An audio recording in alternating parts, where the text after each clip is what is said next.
Yes, guys, welcome back to Chasing Green Arrows. We are here on Monday night reviewing Game Week 7 and always looking forward as well. This is our only show of the next 7 days. We'll be back next Monday. So, Dean, we've got loads to get through. But firstly, how are you? And congratulations on an awesome Fulham performance, but not result. But you're good.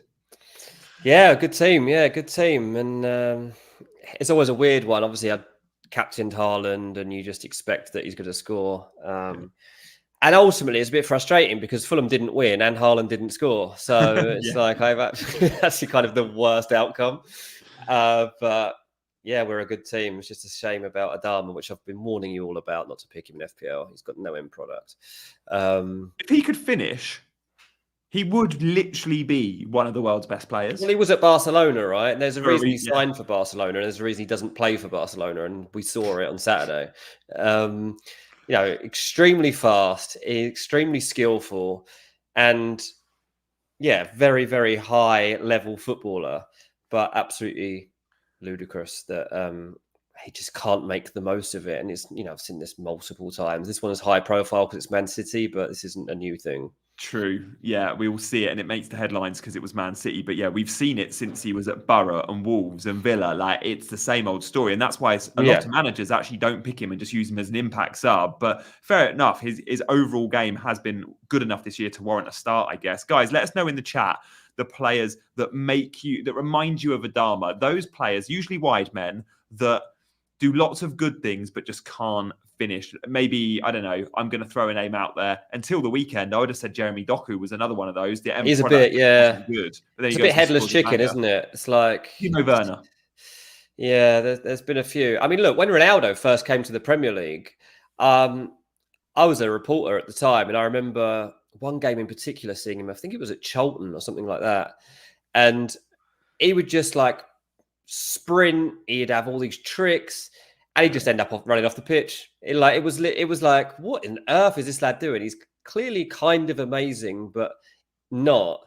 And obviously what Ronaldo had was, I guess, like evolution, and was like managed to turn himself into like a machine that was going to be the best player in the world. Was Adama.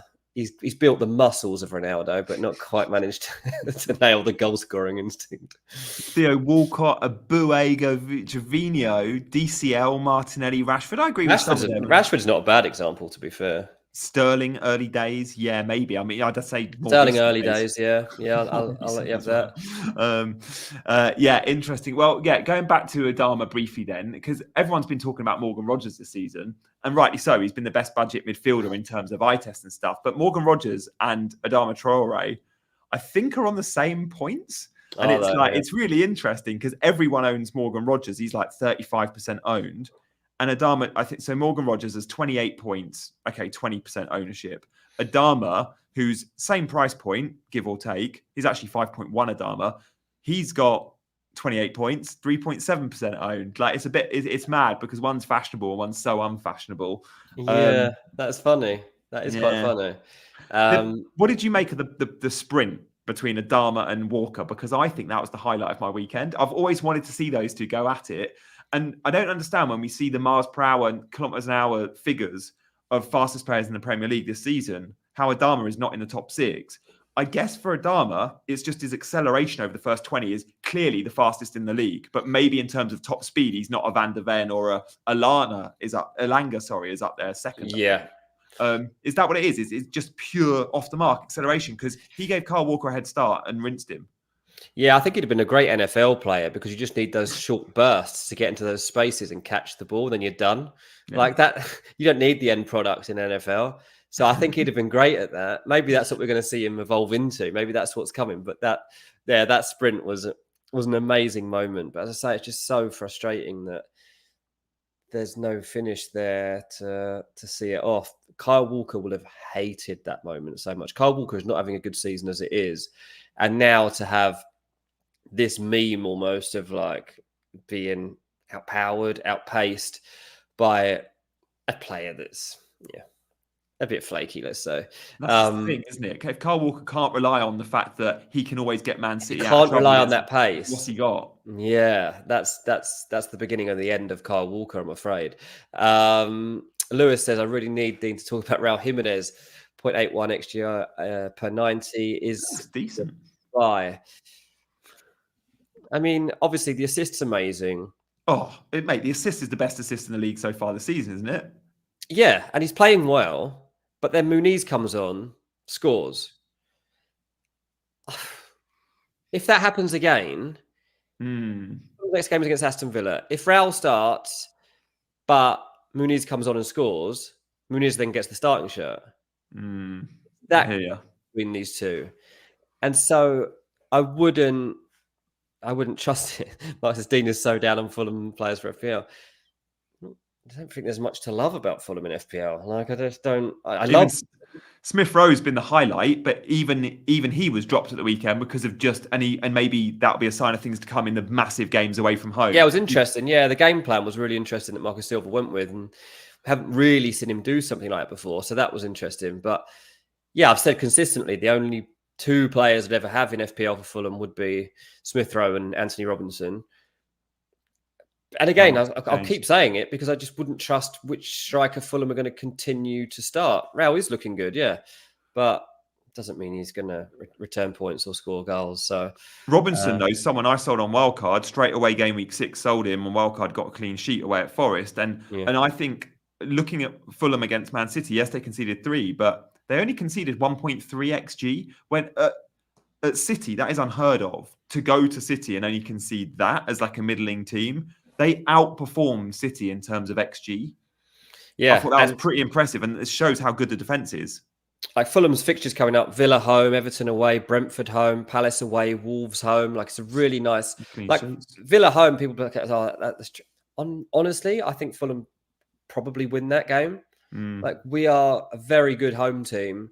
Agreed. And you don't lose it for me. Marco Silva's tactical plans, for me, are as good as Unai Emery's, if I'm totally honest. Like, what he can do with players with a more limited ability. I've just literally recorded Ranks FC. Sorry if we were a bit late starting today. My podcast ran over. But one of the questions we just had on today's episode, obviously Fulham are just full of Arsenal rejects these days. An Arsenal fan wrote in and said, any chance you want Gabby Jesus? Yes, I'll take Gabby Jesus at Fulham. He can go into the Marco Silva rehab school. Like, absolutely. Absolutely, we'll take Gabby Jesus. Is that Marco Silva rehab school? Is that one of Jack's or is that one of yours? Come on, own it. Jack's, yeah. So good. Yeah, okay, like that. Talking of a Fulham reject, did Ryan Babel go to Fulham? Danny D. Webb has just mentioned that as an option as players that don't have the end product. We had Ryan Babel, great shout. Usually drink, usually dance, usually Ryan Babel. Yeah, that's right. We did. Love that. Rehab school, love it, says CH. Please take Gabby off us, says British 87.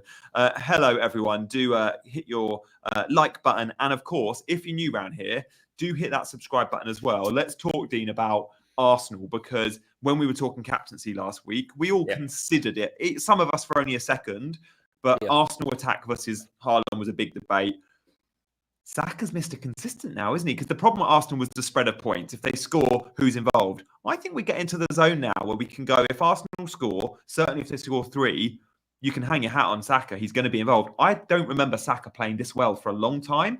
And fit as well, because he's always sort of playing on one leg. He's not now. He looks fresh, doesn't he? He does, yeah. I keep also having this question thrown at me to rank Foden, Palmer, and Saka, and I keep putting Saka at number 3, and I'm going to continue doing that, But it's hard for me to put up many more arguments for it. It's becoming more and more difficult at the moment, while Foden's falling away a little bit. We need to discuss him next as well, actually, Foden, because disappointing. Yeah. With Saka, obviously, like, the assist returns are good. You know that he's going to be scoring as well throughout the course of the season. Arsenal, even in games like that Southampton one where they're struggling to find the breakthrough, they eventually get it. Saka's corners are insane. Yeah. He's definitely one of the best picks you can have in this game. And I've still got this issue in my team with, I haven't used my wild card yet, and I thought I'd probably use it after the international break. And I still don't think I would replace that many players. This is my problem. Like, I'd only end up replacing about 4, maybe 5 players. So Yeah, there's that's something to weigh up because I've already got Saka. Salah we'll talk about as well later in the show, but that because he's a bit of a weird one. But Saka, yeah, sensational start to the season. Yeah. Havertz in that game, again, another goal. Like, again, if we're talking about consistency, I don't remember Havertz being Mr. Consistent ever, really. And I've loved him for a long time. But I think it's 5 returns in 7 games now. He scored every home game. He's only 20% owned and he's proper consistent. He didn't play as the number 9 because he played Gabby Jesus and Havertz. It was kind of like a second striker role. And he's looking sharp. He's clinical. Yeah, absolutely. I think Havertz is a great pick. And if I did wildcard after the international break, could well have Havertz in with Saka and Raya as my 3 Arsenal picks. Haven't got a great fixture list, which is another reason I might just put off the wildcard for a little bit, just because Arsenal have Liverpool, Newcastle, Chelsea, which might be fine, but equally really hard ones to predict. Abby says, why is Havertz yellow flagged? I don't know the answer to that. He's pulled out of the internationals for Germany because he's injured, but of course he's fine. That's great news for FPL then. It's brilliant news, isn't it? Because last call up, Arteta made Saka drop out, and this call up, he's made Havertz drop out. Perfect. Smart. He's played 90 minutes every single game for Arsenal in the Premier League. He's not missed a single minute. You bet your bottom dollar he'll play 90 minutes again in game week 8. It's an international break injury. So important to this team. Yeah, he's great. Like, he loves a row. He loves a goal. He's brilliantly skillful. He's so driven to actually want to achieve something. Havertz looks like he's going to be one of the best players to come out of this season. So Abby says, that kind of injury. Yeah, that kind of injury that doesn't really exist, but exists enough that you can pull out of a little international break. So yeah, it's an interesting one to look at Arsenal. Obviously, most of us just gutted that the clean sheet disappeared. You know, that was a hard one to take because you weren't expecting it. I mean, from your perspective, mate, I mean, you must have been was it your best game week so far? Yeah, my 60 is actually my best game week so far in terms of like rank against others. So yeah. It's a nice green arrow. 60 was hard to get this week, right? Yeah, I know. It's just that yeah. I know it doesn't sound that good, but it actually was. I know, and there's zero patronising in your tone. There's genuinely not. I know there's not, but I can't help it. I'm just like, oh, it's been a sorry state of affairs so far this season. Well, you must have moved up a bit, mate. It must have helped you a little bit. Yeah, my rank started with a 4 and ended with a million, and now it starts with a 3 and ends with a million. So I guess, it's like if you get the game week rank I had this week, and I don't know what that was, but it will be a good game week rank. I'm guessing like, I don't know, 500k or top million. If you got that rank every week of the season between now and game week 38, I'd probably finish at like top 10k. Well, so it'd be amazing. You just need that consistency, don't you? You just need that consistency, and it's obviously hard. But after the first week of your wild card compared to this week, mate, at least you've made up for it. I'd be doing more FPL therapy videos if that happens. So I'm happy with that. So no, it was nice. It was good to get a green going into the international break, and that was the beauty of those that wildcarding in game week 6. It was an instant red arrow for the vast majority because they didn't go Palmer and he got his 25 points. But that wildcard team wasn't built for just game week 7. It was built for 8, 9, 10. And we're seeing the rewards of that now. And I think everyone that wildcarded in 6 had a really good 7. Let's talk about some of the Man City players away from Haaland then, because Savio's been mentioned in the chat. Someone I liked on wildcard. Glad I didn't go there because Pep's just not picking him. But Foden, many looked at possibly upgrading a Diaz to a Foden. He did start as the number 10. City are missing something, and it's not just Rodri. It's the creativity of a De Bruyne or a Foden on form. And at the moment, they've got De Bruyne injured and no Foden on form, and they're missing a number 10 with creativity because for the second week on the trot, Man City got out XG'd. Newcastle higher XG than them, Fulham higher XG than them. That's unheard of. And therefore, Haaland hasn't been a good captaincy option in both those weeks because he's just not had big chances. He's barely had any chances. Yeah. I mean, I'm going to continue to stick with him because I'm going to just captain him every week because you don't know when the goals are going to come, and they will come. So you just don't want to miss them. And I still think that if you have that state of mind, then you'll be fine across the season in terms of your captaincy points. I'm always scared of throwing the armband around week by week because you miss Haaland points, or then you're annoyed that you missed Saka points when you considered it. If you haven't even considered taking the armband away from him, that is much easier to accept when they blank. But Haaland does need a bit more help. Fulham did put up a good tactical game plan, but they're not the first team to do that. And they're not the first team to have joy scoring against them or even just hitting them on the counter either. I'm seeing a lot of teams go even to the Etihad now and score. So that's something to consider when it comes to City's defensive assets. I don't think beyond Rico Lewis, there's anybody that's really that appetizing at the moment from my point of view. And even Rico Lewis is starting to annoy me a little bit because it's neither here nor there anymore. Like, we started the season, clean sheets and burst into the box were both looking plausible to, like, okay, he could even get a goal. And now he's not getting any goals, and Man City are conceding goals. So don't know what to do with him. Probably leave him just because he's so cheap. Fast Air said, need that triple City for Saints. And obviously that's something to consider. When we come out of this international break, City have Wolves away, obviously bottom of the league, and then Southampton at home, then Bournemouth away, Brighton away, Tottenham home. Like, that's 5 games. I know Tottenham, who knows which version of Tottenham we're getting, but potentially Tottenham concede 3 goals. Yeah. It's a spell where, you need more than Haaland. You need more than Haaland, basically, but who's it going to be? And you were hoping... Oh, God, I don't know. You're hoping by now that you can, like, trust Foden or someone to just be the other guy, the Julian Alvarez of last season. It's not really that go-to figure. Like, for this game week, I was really thinking, like, who would I have if I go for another City asset? Because I was trying to get rid of Eze because I didn't want him.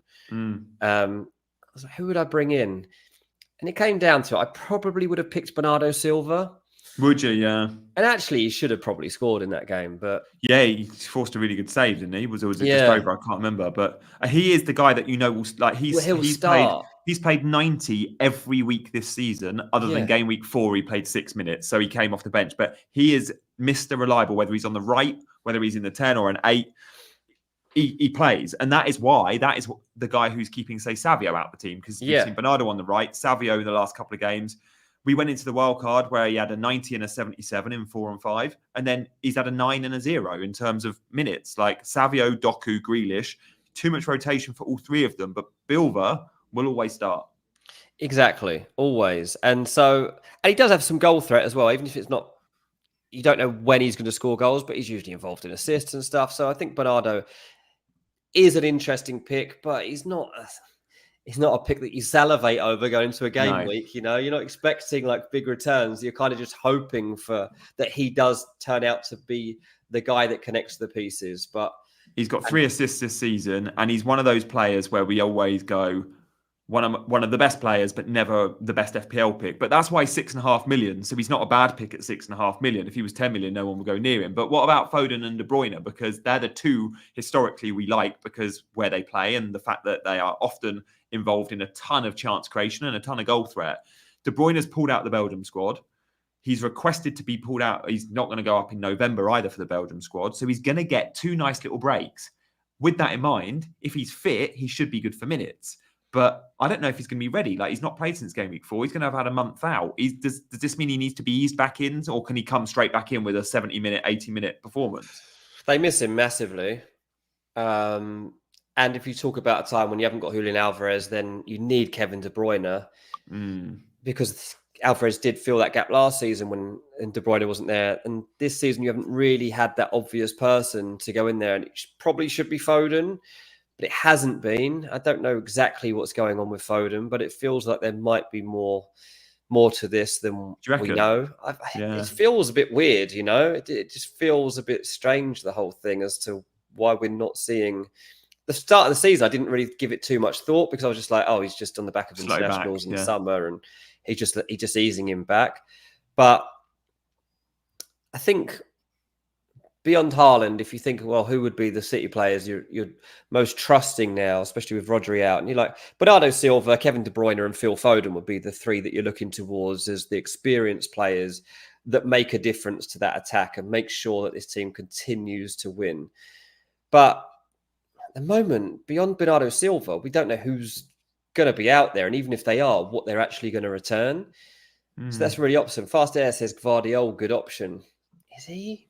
I mean, maybe for this little run coming up because they shouldn't concede goals. But I'll say it again. Ipswich went to Etihad and scored. Fulham have gone there and scored. Brentford have gone there and scored. Watford went to the Etihad and scored. This is not a team that is defensively tight. And that puts me off Gvardiol quite a lot, if I'm honest.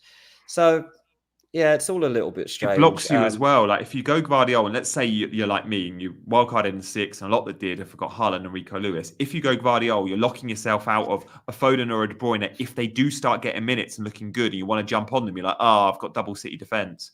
So I don't hate Gvardiol as an option, but if you've already got Lewis and Haaland, I don't like the Ederson or the Gvardiol pick because I want to be able to really jump on those high ceiling fixtures of a Southampton, a Wolves, a Bournemouth, whatever. Yeah. The next 3 are great. Is Gundogan, Dean? He's played in the last 4 games. He started all 4 of them. He's had a 90, a 90, a 65, and an 88.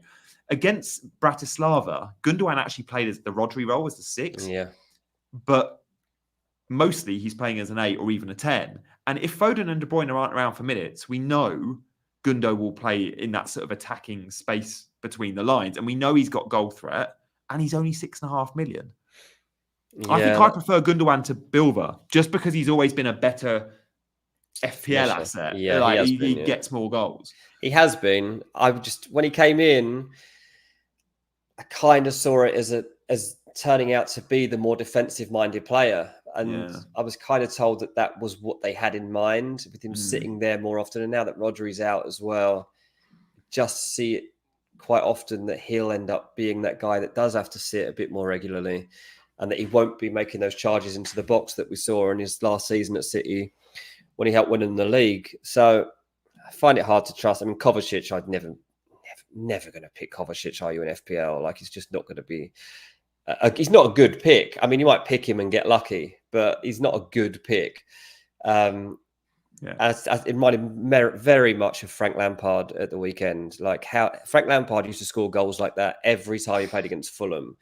And Kovacic's reflection is like, honestly, go away, get lost, get out of the sight. No, I thought the same. For him to get 2 as well, it's just like, whoa. Guys, thank you so much for all your comments in the chat. We are following as always. You might want to support us in a variety of ways. I would love us to get to, 200 likes today. Is that possible? We're on 49 so far. There's 250 of you watching. If you fancy hitting that like button, it helps the algorithm loads. What also helps the algorithm loads is the subscribe button. We stream on Mondays, Wednesdays, Fridays. And we can be hopefully your home of FPL. So do consider subscribing to Chasing Green Arrows. We're going to see our teams and our points, but before we do, let's just touch on a couple of standout performers in terms of bonus points this week. As always, we've got 3 players to show you. Here we go. Madueke. 3 bonus. Is he being slept on, Dean? I think he's the 6th best midfielder in the game so far this season in terms of points. Like, he's outperformed all midfielders other than 5 players. And he's only 9% owned. He's a goal threat. If you can't get Palmer in your team and you want attacking cover and you don't think Jackson's a good option, 6.5 million gets you entry to the best attack in the league. I just wasn't convinced. I just feel like Neto's there ready to take his place at any minute. And that's been my concern with Madueke. But he's done really well and he's having a good season. And clearly at the moment, it looks like he's in that starting lineup for the foreseeable future. Chelsea definitely got something special about them at the moment in terms of togetherness, in terms of working towards something. But that Neto problem still would niggle away at me and put me off signing Madueke. But interesting to see that he was the one that came away with the 3 bonus from that game. And even outside of the goal, there was a lot of attacking intent there to hold it up. Yeah, the key passes, the dribble success, that's good for the BPS, both those things. He's shooting on target. Not hugely involved, like only 27 passes. Like he's not one of those wide men that's going to come in and get on the ball loads. Like Cole Palmer, if he plays on the right-hand side, he has a lot more than 27 passes. But Madueke kind of is always looking for that killer in behind run. And I think what Maresca really likes about him is his direct nature. However, Pedro Neto also offers that direct nature. So it is interesting. I wonder if Pedro Neto is going to end up seeing equal amount of minutes on the left. If Madueke keeps playing like this, then maybe you see Neto coming on the left or even get an opportunity down the middle. But at the moment, I don't think we need to worry too much about his minutes. But I'm with Dean. It niggles away at the back of my mind. But if we just go off, if he's playing well, he keeps the spot. And then you consider that he's actually started other than game week 1, he started every week. And he's getting 90, 85, 89. Yes, he's had a 60 and a 62, but if he's playing well, he stays on the pitch. And, he's getting more minutes than, say, a Luis Diaz, for example, who will always come off at 70, it seems. So fair play. I like Madueke. And I must admit, the fixtures aren't great, but I look at Liverpool, Newcastle, Man United, Arsenal. That's a tough run of 4 games. I'm not put off by the Chelsea attack with those 4 fixtures. I still think they'll score in every game because Maresca teams, they'll concede, but boy, will they score. And the same with Cole Palmer. If you can reach him, getting into Cole Palmer for Liverpool is absolutely fine. I mean, what did you make of Cole Palmer's performance, Dean? We can see it there. 2 bonus points. He didn't score or get an assist, and he still got 2 bonus, and he got a yellow card, which works against him in the bonus points. Yeah. He was amazing. Did you see that little Dennis Bergkamp style flick? Yeah. Yeah, in terms of Cole Palmer, you could probably say it's one of his least influential performances in a Chelsea shirt. And, there's going to be games where this happens to him and he gets locked up a little bit or gets targeted a little bit more. Nottingham Forest played very narrow through the middle. And I think that probably made things a bit more difficult for Cole Palmer. But for him to come away with 2 bonus points is pretty amazing, to be honest, given the type of game that it was. And that, he got the assist. Henry says, but it wasn't a Cole Palmer type game. It wasn't one that you would expect him to. Once it started coming into the game, definitely Cole Palmer looked like a good pick. Once the game started, didn't feel to me like a Cole Palmer game. And as I said, I don't think he was massively influential. So to come away with it like this, I think is a sign of how fireproof he is to the stats going forward for Chelsea. And next game, he'll score. A couple of weeks after that, he'll score a hat-trick. And you've just got to kind of ride the waves of it. It's the same as any player, I guess, that's going to be up in that bracket. Sometimes they are going to have quieter games. But if it's a quieter game, he's got an assist and 2 bonus points, then you're taking it, right? Yeah, absolutely. I mean, 7 shots still. Like, he just finds himself in shooting positions, and it just wasn't his day in front of goal. He forced a couple of good saves from Sells. But yeah, Chelsea's still on my radar, even with the entry point being terrible. Liverpool, Newcastle, Man United, Arsenal. But I just don't want to sleep on them. So I don't know. Madueke and Palmer are still on my mind. Palmer, yeah, I mean, it's a difficult one. I mean, I still part of me still thinks Levi Colwill was actually a good value pick. Like for your bench, because he's our best defender by a country mile. He's your best defender, and I know that Chelsea can be an absolute calamity at the back, particularly if Sanchez is passing it out. But there will be some games where they should be a bit more trustworthy, and I think that Colwill is worth keeping an eye on just for when they have a nice little run. Yeah. Newcastle at home, I could see us keeping a clean sheet in that fixture. Yeah, exactly. Especially if I think that's a good fixture for Chelsea. Yeah. Speaking of pens, a few have asked, did I own David De Gea in my Serie A fantasy team? Guys, I owned De Gea early on. As soon as he signed, I was like, I'll put him in. He didn't play for like the first 4 or 5 games. So I sold him like 2 weeks ago because I was like, he was just there rotting as a 0-pointer. And then he gets his starts for Fiorentina. He saved 2 penalties last night against AC Milan, against Tammy Abraham and Theo Hernandez. I remember De Gea being always driving the wrong way, and there being a stat being like he's dived the wrong way 98% of the time at Man United. It was ridiculous, whatever it was. Yeah. So to get 2 penalty saves would have got me massive points. So no, I didn't own him. Sold him recently. Let's move on away from Chelsea and Madueke. We've got 2 more to show you. Then we're going to get through our teams, guys. He never saved pens for us at United, says Geddy. Trent. Trent didn't get 3 bonus. He got 2. It was 1 short of Addison. The reason Trent is so topical, a lot of managers out there that own Trent, and I'm talking content creators that own Trent, are looking to perhaps sell him just because, 1, they've got the transfers, 2, they need the money. And if they go Trent down to a 4.5 million, they might be able to go Diaz up to a Palmer, for example.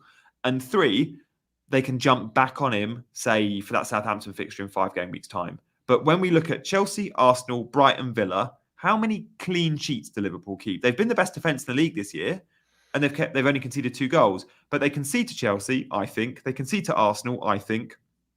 They concede to Brighton, I think, possibly at home. And I think they probably could keep a clean sheet against Aston Villa at home. I think 1 clean sheet in 4. If he's going to get 1 clean sheet, are his attacking stats good enough to hold? And I don't know the answer to that. Probably not.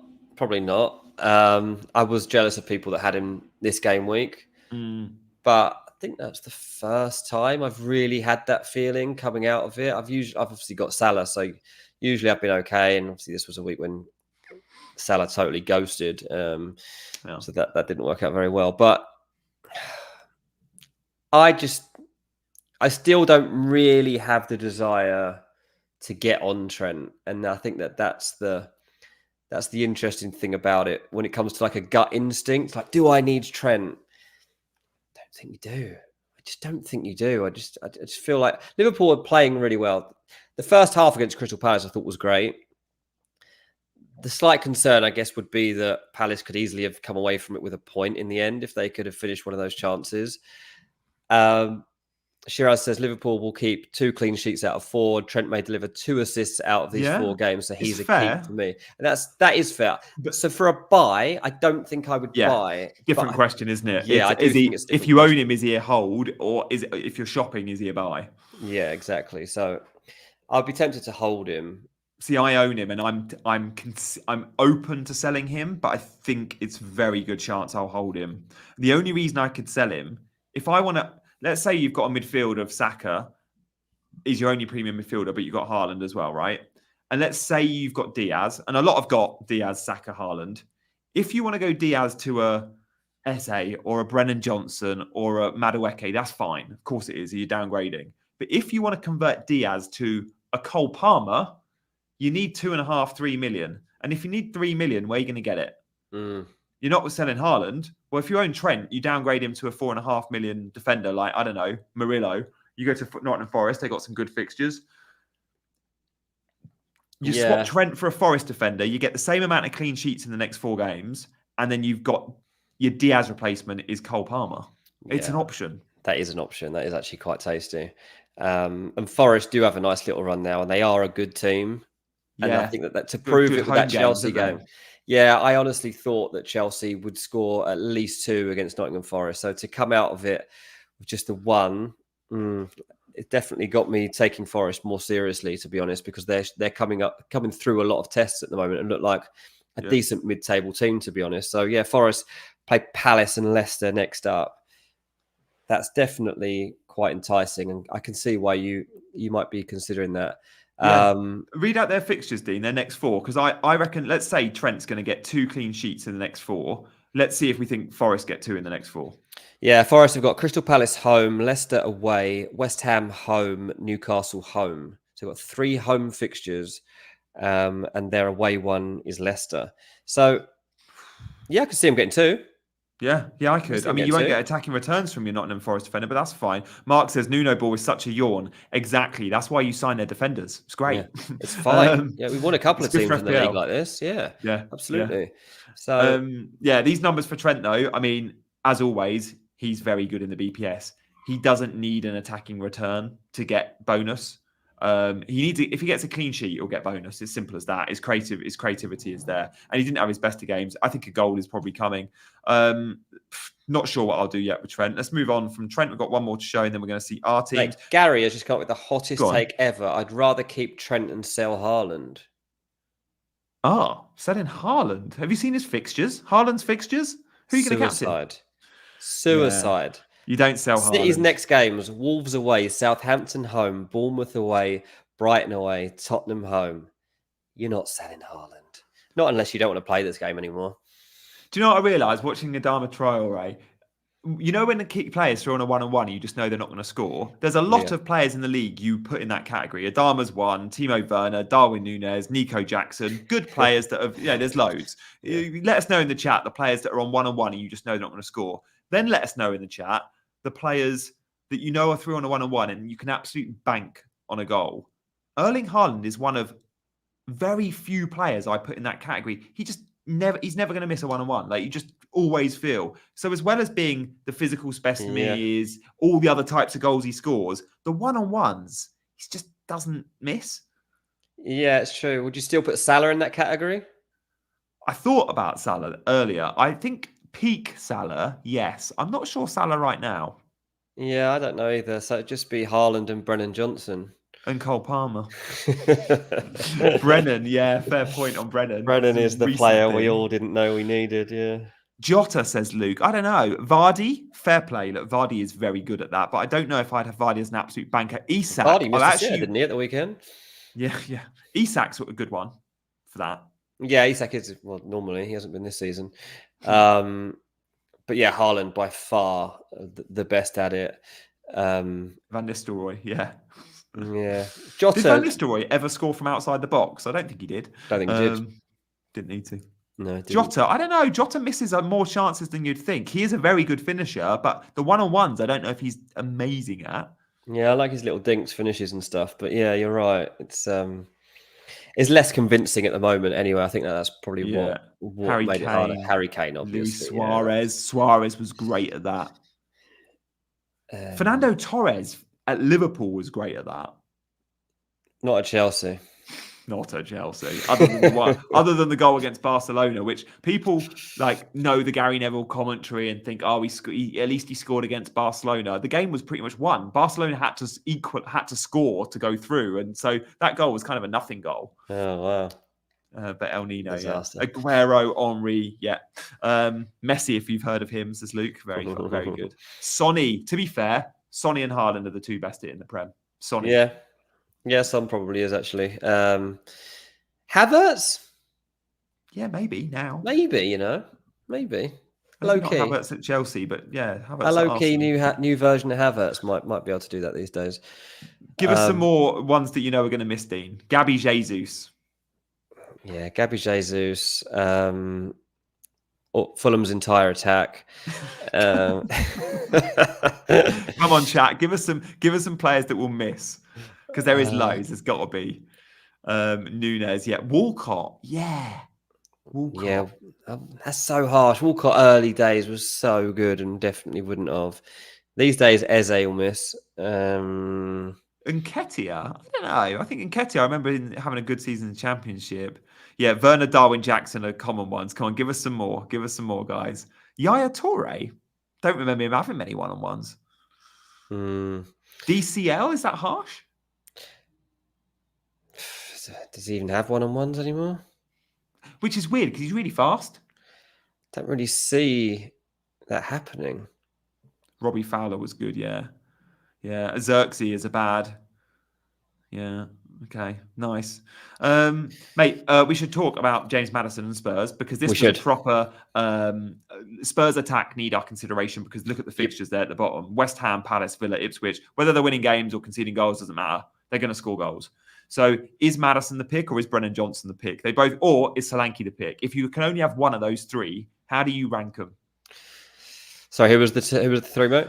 Maddison, Brennan, Solanke. I mean, look, we could chuck Kulusevski and Son into the equation and there's 5 good Spurs attackers. I find this so difficult with Tottenham. Me too. Maddison was unbelievable yesterday. I thought he Yep. was so good. Tottenham were brilliant. First half, just so good. And I would have come away from it being like James Maddison, like top asset for this game. And I just don't know that it is. I still think all day long I'm just going to go for Solanke and leave everybody else. Yeah. What about Son when he's back fit? Because he won't play for South Korea, and he'll probably be fit for West Ham at home. Yeah, I mean, obviously Werner on the left side is basically a wasted position. I feel a bit so, he's been brought in as a squad player that I don't think they expected him. Has he started 3 games in a week? Because Odegaard's injured too, right? Yeah, so I think he started 3 in a week. That wasn't the plan. The miss in Europe was so bad. He went round. He sort of went to go around the keeper, and he only played that game to build confidence, and he comes out of it like in an even worse position. So that's a nightmare. So when you really look at it, what you want from your FPL, I think Solanke for me. Why do you think people aren't going with Brennan Johnson? What is it? It's the fact he gets the early subs, but we all bought Luis Diaz and he gets early subs, so it shouldn't really matter. Neil Robertson, by the way, guys, is in the chat. He says, "Greetings from my plane in China, just taking off." That is wicked. That's quality, hello, mate. So he's taken off in 15. Greetings. Neil would have absolutely loved the chat 5 minutes ago about the players going through one-on-one, likely to score and unlikely to score. So Neil, gutted. You'll have to rewind at the end of the show in 10 minutes. If you have time before your plane leaves, bookmark, stamp, time code this, and then go back 5 minutes. We spoke about the players that are always going to miss their one-on-ones and the ones that will score it. And Nico Jackson got a mention, who I know is in Neil's team. Yeah, go on. So yeah, it's a tough one. Yeah, Brennan Johnson. Like I really want to pick him. Like you see the chances that are falling his way. This isn't a coincidence anymore. This is a style of play. This is something that they are moving towards, opening up these positions for Brennan Johnson. Yet nobody still seems convinced that Brennan Johnson is a good pick. He's 4.6% owned. And well, him and Maddison actually have the same form at the moment in FPL terms, but he's blowing everyone out the water, really, in terms of like his finishing efficiency. Yeah, he's had a 7, 11 and a 7. So he's had big points. He actually, what was interesting against Brighton, he stayed on the pitch. So he didn't get the early sub. He played 90. And even James Maddison got taken off. Yeah. So there's a bit more confidence in Postecoglou. Now he's finishing well. The XG numbers are there as well. He's got an XG in the last 3 games of 0.69, 0.97, 0.49. They're really good XG numbers. They're really good goal numbers. You save $1 million on Maddison if you go Brennan. Yeah, absolutely. And the problem is exactly what Lewis says in the chat. He said, "Missed the boat on Brennan. He won't keep scoring." And that's what everyone's thinking. Everyone's thinking, well, he won't keep this up. Missed the boat. Yeah. What if he does? But what if he does? And we do have him. They've got West Ham at home next. Surely they're going to score at least a couple of goals against West Ham. West Ham's defense is rubbish. Yeah. I think Brennan's a good pick. I just wonder, though, if we have missed the boat, the player you probably don't miss a boat on in terms of a hot streak is someone like a James Maddison, who we know can do it season long, or certainly a couple of months till he gets injured. Yeah. Well, yeah. And he's got the set piece threat, Maddison. The only problem with Maddison is he's now playing in a midfield 3 with Kulusevski. And because of that, there's a little bit more defensive responsibility because they can't both be out and out number 10s with Bentancur behind them. So if Kulu's attacking, then maybe Mads is a little deeper, but he still was getting into good positions against Brighton. But maybe that's because it was Brighton. Yeah, so Maddison's $1 million more. At the moment, he's got 3 more points in FPL than Brennan Johnson. Brennan Johnson has obviously been in this hot streak. That would suggest that Maddison is going to outscore him across the course of this season, seeing as Maddison hasn't had such an obvious hot streak. So if you were to wildcard tomorrow and you had to pick a Spurs attacker beyond Solanke, would it be Maddison or Brennan Johnson? I think it'd be Maddison. Do you? Yeah. I think it would be. But I can see why the rewards are there for Brennan Johnson. But what both? No, it'd be Solanke +1. I don't even know if it'd be a double up on a wild card, though. I'm not entirely sure if I'm a wild card right now that I have more than one Spurs. I definitely have a Spurs attacker, but they can be flaky. Like if they go to Crystal Palace and lose at Selhurst Park, am I surprised? No. Although look, the fixtures are clearly good. The fixtures are good. They got 3 home fixtures out of the next 4. Yeah, and Ipswich is one of them, and that is a big ceiling fixture. We just saw what West Ham did to Ipswich at home. Exactly, that's a nice one. And then I know they've got Man City coming up towards the end of November. December is a really nice run of fixtures. Fulham home, Bournemouth away, Chelsea home, Southampton away. Like Spurs, I know they're hard to predict, but they do attack, they do entertain, they do score goals. And so I think having a double up of Tottenham players, maybe even a triple if you want Porro as well. Triple feels like too much, but just bear with me while I'm like, say you got Solanke, say you got Porro, bringing in one of those other... Yeah. Big man's got both, and he's looking at buying a Spurs midfielder. He's looking at Son. So Big man will have the triple up, and I get it. If you're chasing fixtures, and many are fixtures led, I hear you. Yeah, I don't like Porro so much anymore, I have to say. No, because Kulu's in the midfield as well now. It means that the fullbacks aren't playing in those inside number 10 positions because it's Kulu and Maddison's. The fullbacks are a little bit more reserved. I've noticed that since the responsibility, since it's been 2 DMs plus Maddison, you'd get Porro popping up ahead of the DMs. But now there's just Bentancur, Maddison and Kulu. He can't take those positions. There's not enough space. And he's not on set pieces, Porro. Maddison is on all the corners at the moment. He is, that's true. Dean, let's see our teams. We've got 9 minutes left. Okay. Of course, his big man would also stick with Bruno, just saying. Poor big man getting stick for that. I'm sure he'll have a Bruno out exit strategy. I don't know. We'll ask him about that on the next stream. Stay tuned, guys. Stay tuned to Chasing Green Arrows. Honestly. Dean, for once I got 60. Me and Big Man actually are on exactly the same overall rank. And we both start with a 3 and end with a million. So it was, do you know what? You've got one more point than him. That's crazy that you two have 1 point separated at this point. Honestly, and we're still way short of you, so lots of catching up to do. But the double Arsenal attack is my biggest win, I guess, from Wildcard. So many went double Arsenal defence, and they've had 2 clean sheet wipeouts against Southampton and Leicester. The double attack, Saka and Havertz have both had good points against Southampton and Leicester. So happy with that. In terms of moving forward, I want to sell Luis Diaz. I have 3 transfers and 0.5 in the bank. I don't know if I want to go Diaz to a Spurs midfielder. I want to go Luis Diaz to Cole Palmer, I think. And if I'm doing that, it's selling Trent. Or I wait and go Saka to Cole Palmer in a week after Saka's played Bournemouth and then after Palmer's played Liverpool. I just think Cole Palmer and Neil Robertson hopefully is still in the chat. As a big Palmer fan, I know Neil will agree with this. I just feel like it doesn't matter about the fact he's got Liverpool and Newcastle and Man United and Villa. Like I don't think that matters.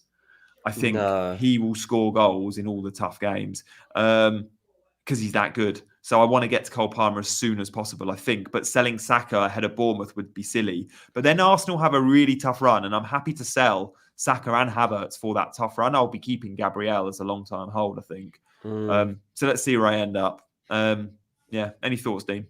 Yeah, no, my main thought, mate, was that I was pleased for you when it came to Sunday night. And I checked your score and I was like, phew, he'll sleep easy tonight. Might be the first time in a while he's had a good night's sleep, knowing that he's like, okay, I still know how to play this game. I'm fine. I'll be fine.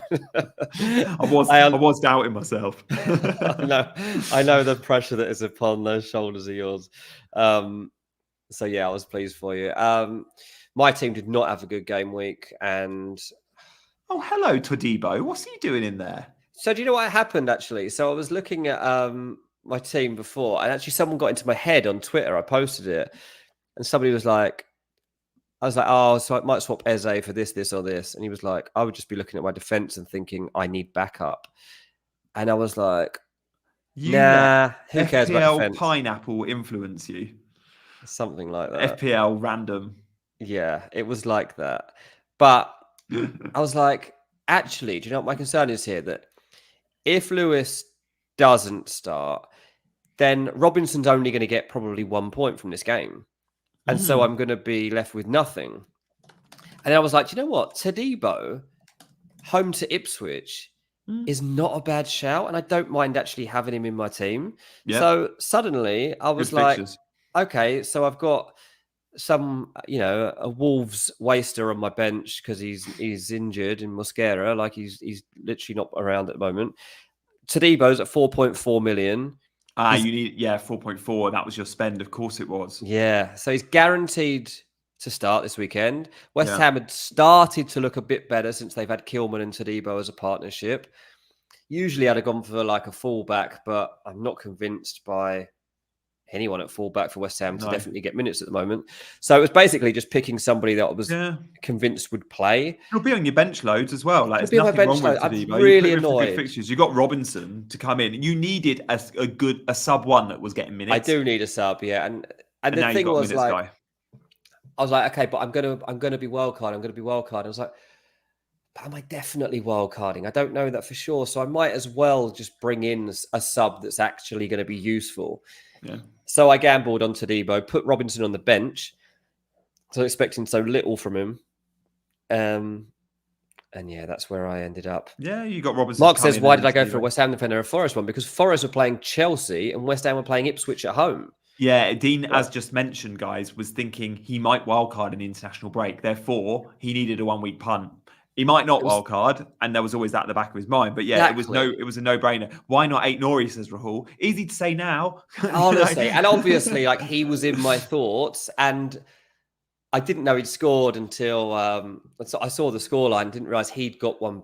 I saw it at 5-2 or whatever it was at the point. I didn't realize that they got a third goal and he'd got it. So I watched back the highlights, and he scored, and I was like, oh.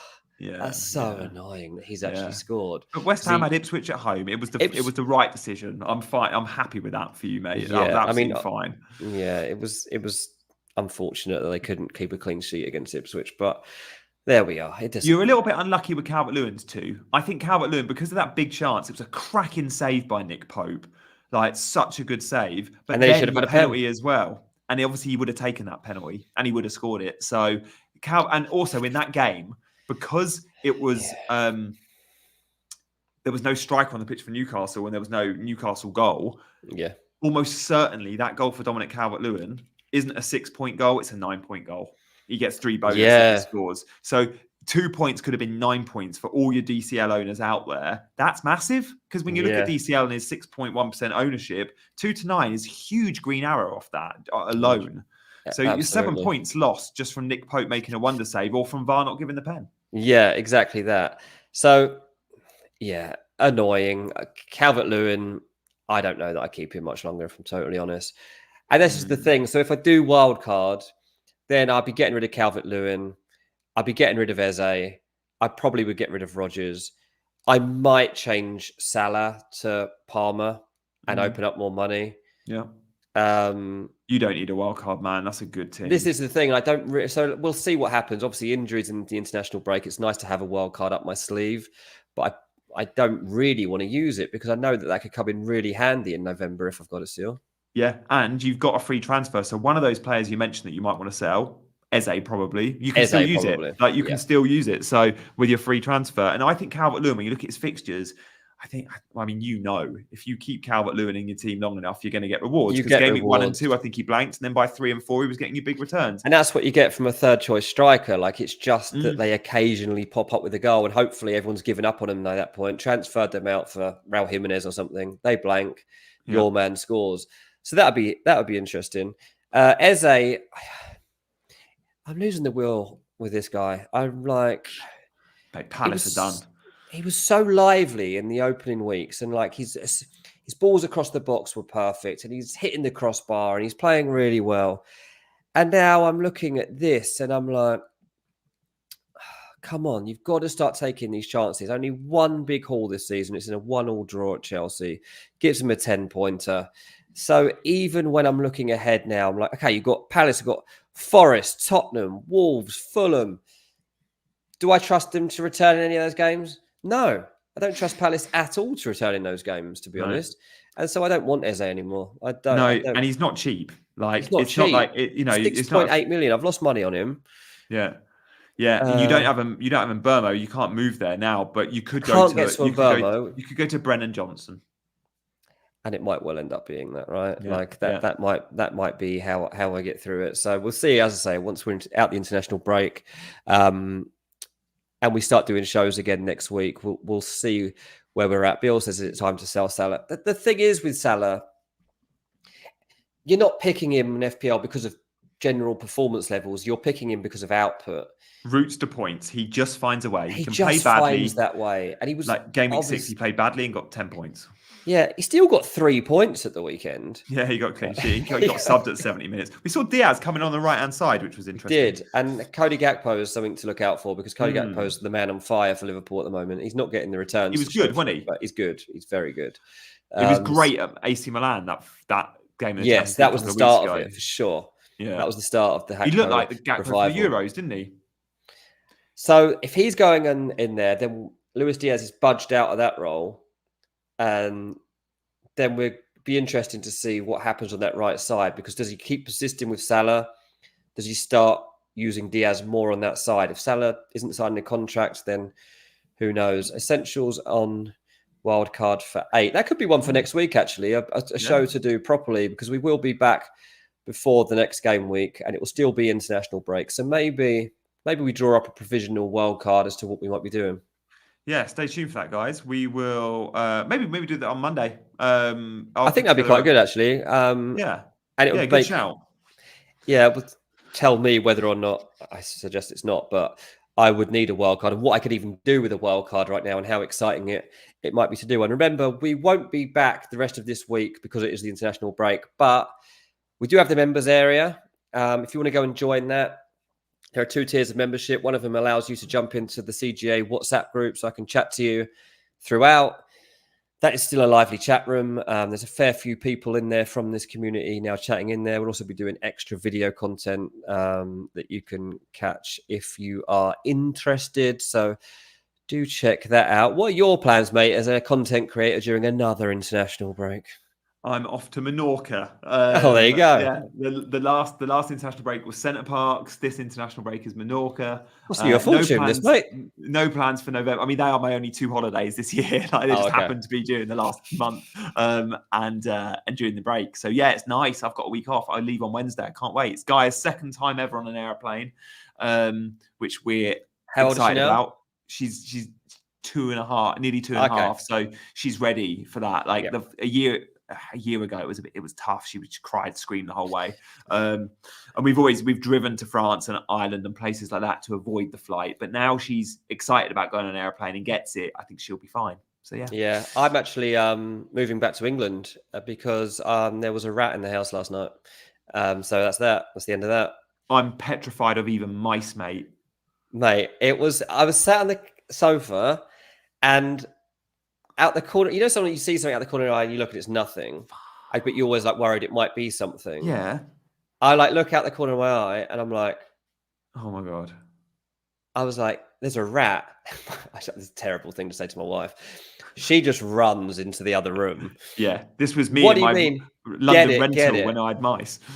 Like, get it. What do you get a rat with? Like, and it's kind of just frozen to the spot once it's like, I'm like, oh my, like, what do I do? A rat. Like, how big? Like, it was quite small, but its tail was long. Yeah, it was a rat. Yeah, I say it was a rat. And I've heard people, like some of our friends around San Diego, have talked about the fact that they've had problems with rats. Right. So I was like, okay, no idea what to do here. Spiders, I can deal with them. Lizards, we've occasionally had in the house since I moved here. That's fine. Yeah. A rat, I am not okay with. So, long story short, I obviously didn't know what to do. So I thought, well, I might as well take a picture of it and at least I can post it on Instagram.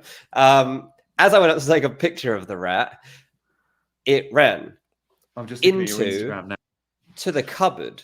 Right. So it was by the kitchen cupboard. And I didn't post it. I didn't get the picture in time. Oh, damn. So it runs straight to the cupboard and then just disappears. And I'm like, what is it in the cupboard? Obviously, I'm never opening this door again. I'm like, what's it? What is inside here?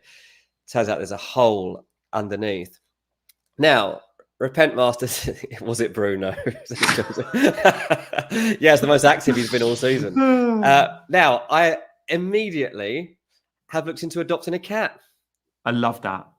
Great shout. Getting a nice adopted one. They'll work harder for you. And don't feed it much, but give it a nice home. The other good thing about renting out here, apart from the price is something that you don't want to talk about renting in San Diego. The good thing is they actually look after your building. So anything goes wrong, they're there. So immediately, my wife sends an email in capital letters, rodent in house. She's like, not really sure what you can do about this, but we've just seen a rat between our kitchen and living room. What do we do? And we've got an email back from them first thing this morning saying, no worries, everybody that's with us gets free pest control. Call this number. They'll come around today. They'll check out spots of entry, and then we'll send somebody round. They'll block all the gaps that they could potentially getting in from, and we'll take it from there. That's amazing. Like, customer service, that good at customer service, Americans. Amazing. But it was so funny going to bed last night, mate. Like, I had dreams about rats in the house. I was waking up like every half hour thinking rats. I don't know if I could sleep there. I don't know if I once woke up as a kid and my duvet was chewed. There was that many mice in the house. It was rank. We lived in like this weird little bungalow that was on stilts, and it was horrible. I've got a phobia of mice in the house, and in my London flat I had mice in the house. And I'm a proper animal lover. Like, my mum runs a dog rescue. I'm proper into rehoming and all animal love. Yeah. I got to the point in my London flat, I bought the sticky pads, which are pretty vile. Like, to kill it. But I couldn't live with them any longer. The traps weren't working. These London mice are too smart. They were going on the humane traps and just taking the mick. So did the sticky ones work? Mate, worked a treat. Yeah, but you still have to see them stuck there. And I did put them out of their misery. I would kill them on the pad because they'll stay on the pad for ages. One was trying to bite. This is literally making me cringe. I can't handle this. People are now telling me in the chat that if I get a cat, it will catch the rat, but bring it to me as a present in the middle of the night. That's even worse. Oh my God. That is worse. Dump it on your chest when you're in bed. I'm half alive. I'm actually moving home. I'm coming back. God. I've loved San Diego, but it's the end. It's been a great 3 months. That is grim. Nice end of show chat. We should do this more often. Oh dear, there we go. Mate, I look forward to a rat update on Monday. I'll let you know. We'll start the show with it on Monday. Stay tuned, guys. Oh dear. All right, wicked. Well, I'm in Menorca next week, but I can stream. The hotel Wi-Fi is brilliant, so I guess we'll do the same time as always. So we'll be back this time next week, guys. Stay tuned for another episode of CGA, and please hit the like and subscribe button on your way out. For now, Dean, good luck with your rat. Cheers, mate. CH said they make nice pets. I don't want it as a pet, thanks. I'll have a cat as a pet. I don't want a rat. Yeah, hopefully you get a cat. That sounds like a nice story. Give a nice cat a home. Love that. Yeah. Good stuff, guys. We'll see you next Monday. Bye-bye.